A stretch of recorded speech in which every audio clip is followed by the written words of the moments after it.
how bad is the corruption? Ano yung advice nyo to correct those problems? Wala. Dapat may makulong. Accountability. Kasi kaya umaapaw ang gamot. 11 billion ang naglulungad na gamot dyan. Kasi What's overstock naglulungad? Wait. Ano ko yung naglulungad? Overstock? Overstock. Are you saying that the DOH does not identify which medicines are really needed by the Yun ang people, sinasabi and ko. instead they just Buy, bid purchase. out? Bili ng bili, hindi na dideploy. So, mag-expire. Kaya nga, so ang inventaryo, so may bodeguero ba sila? Based on needs ba yan? Yes. O kaya, every year, ang COA, may report.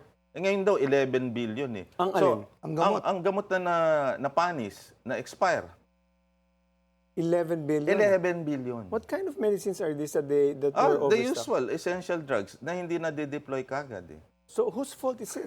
Aba, edi fault yan ng Secretary. National of Health. agency?